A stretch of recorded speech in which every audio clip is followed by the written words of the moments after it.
National Assembly.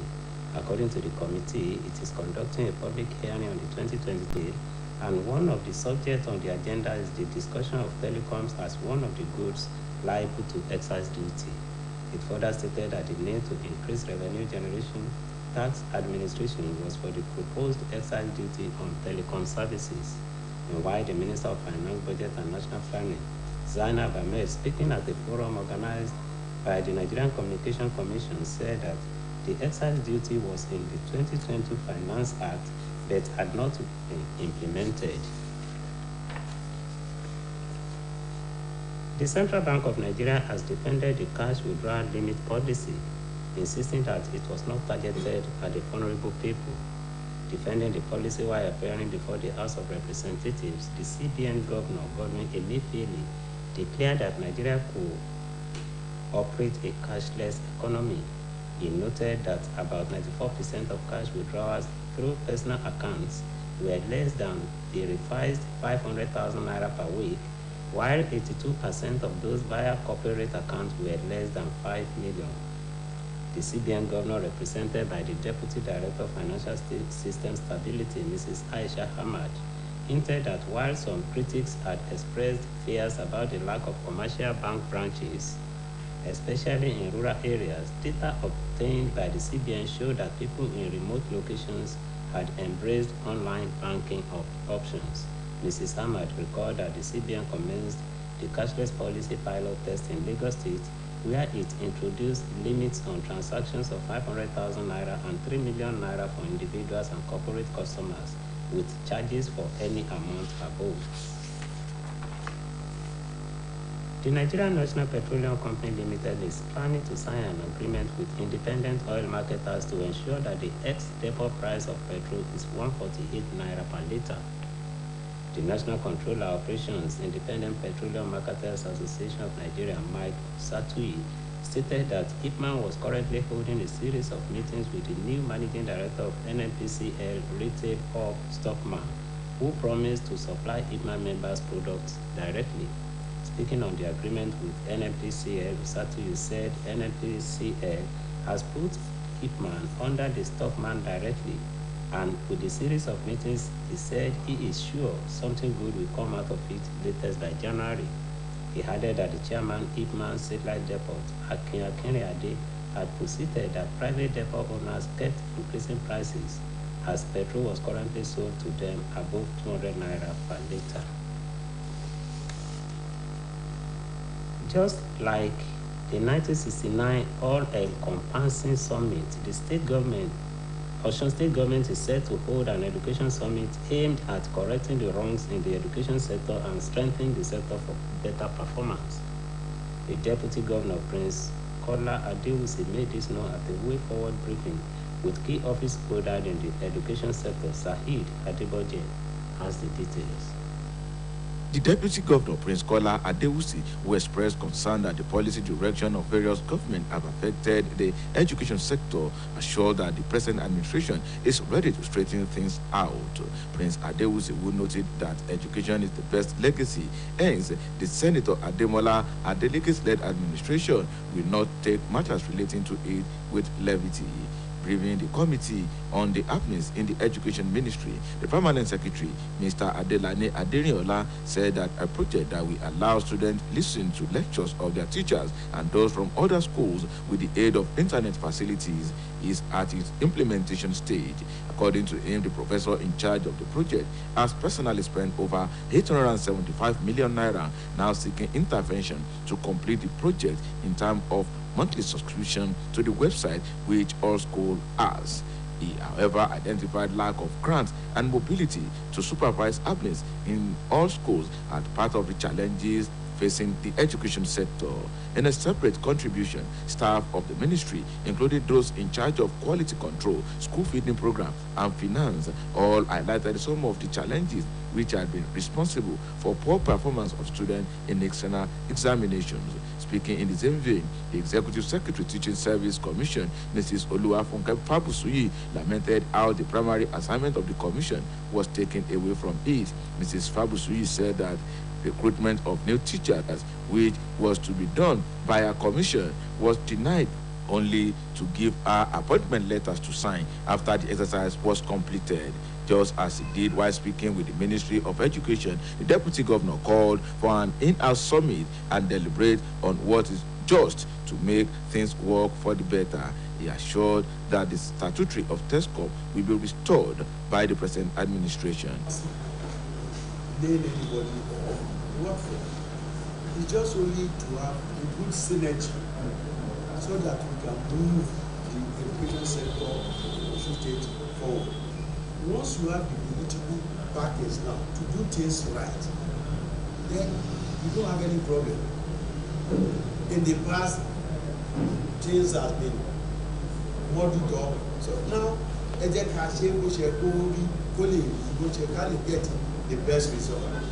Osun Senior Secondary Schools Education Board, led by the Executive Secretary, Dr. Taiwo Adeagbo, Subeb, Technical Education Board, and Library Board also spoke before the committee. They expressed the readiness of their boards to work and achieve better results in the education sector.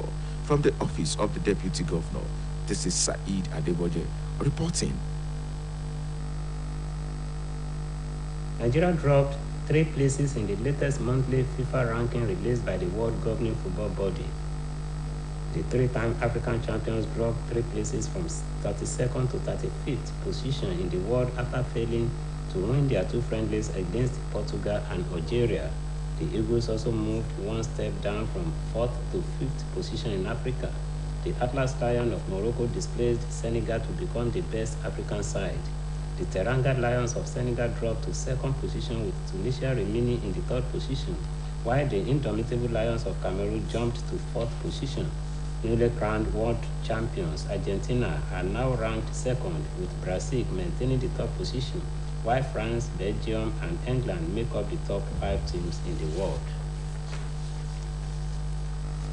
Now to the foreign scene. Judges in London have ruled that the UK government's controversial plan to deport migrants to Rwanda was lawful after a legal challenge by migrants and campaigners. Former Prime Minister Boris Johnson brought in the proposal to tackle record numbers of migrants crossing the channel from northern France by small boats. Reports say it triggered a wave of protests from rights groups and charities, and last gasp legal challenges successfully blocked the first deportation flight. It adds that several individuals who arrived in small boats and organizations supporting migrants brought a case at the High Court in London for a judicial review of the policy, claiming it is unlawful. Lawyers for the parties argued that the policy was unlawful on multiple grounds, including the assessment of Rwanda as a safe third country. The judges acknowledged that the issue had stirred public debate, but said its only remit was to ensure that the law is properly understood and observed, and that the rights guaranteed by Parliament are respected. China is battling a wave of infections that have hit the elderly hard, but has officially logged only a handful of deaths from the coronavirus after the government redefined the criteria by which COVID deaths are counted. The main entrance at hospital in Chongqing lobby had been converted into a makeshift COVID ward. In the vast atrium, about a dozen beds occupied by mainly elderly patients on IV drips were cordoned off with red and white tape. Reports say about 40 mostly elderly and middle-aged patients sat on sofas and lay on beds receiving IV drips. Some coughing. A nurse said they all had COVID. At an intensive care, 3 people lay on beds attached to respirators and heart monitoring equipment.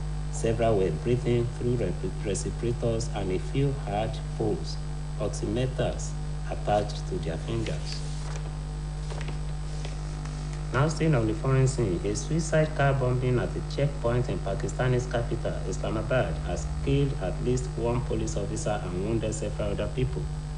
The Tehrik-e-Taliban Pakistan armed group, also known as the Pakistani Taliban, claimed responsibility for the attack.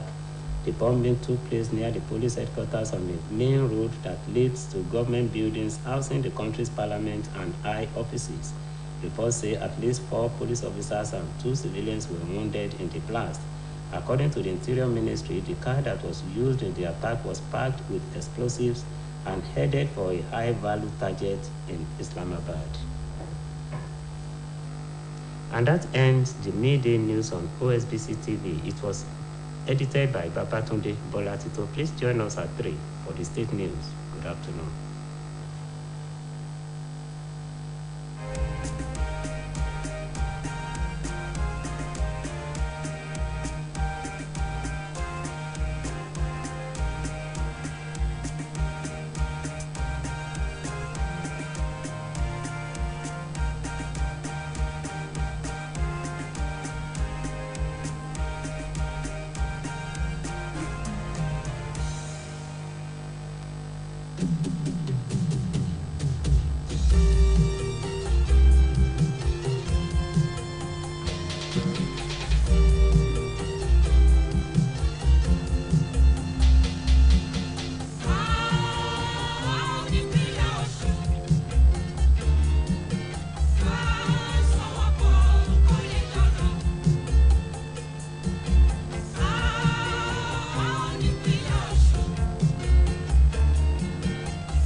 ẹ káàsán àkú iṣẹ́ látàárọ̀ ìròyìn ọjọ́ kan rí. Ìjọba àpapọ̀ ti ń gbà lérò láti ṣàgbékalẹ̀ owó orí fáwọn iléeṣẹ́ ìbánisọ̀rọ̀ lẹ́yìn tó ti kọ́kọ́ má sọ̀rọ̀ bá ìgbésẹ̀ náà tí yóò mú káwọn iléeṣẹ́ ìbánisọ̀rọ̀ tó ṣàfikún owó ìpè lórí àwọn oníbàárà wọn àti owó tí wọ́n ń já lórí àmúlò ojúpò ìtàkùn ẹ̀rọ ayélujára. Èyí jẹ́ nínú àkọsílẹ̀ kan tó kà níbi ìpàdé gbígbọ́ èrò aráàlú tí ìwọ̀n tẹ̀kótó ilé fétò ìṣúná nílẹ̀ ìgbìmọ̀ aṣojú-ṣòfin ilẹ̀ yìí tó gbé kalẹ̀. Ó ló ṣeé ṣe kí ìgbésẹ̀ yìí ó tún ṣẹ́yọ nínú àgbéyẹ̀wò ètò ìṣúná tó wà níwájú ilé aṣòfin àpapọ̀ ilẹ̀ yìí.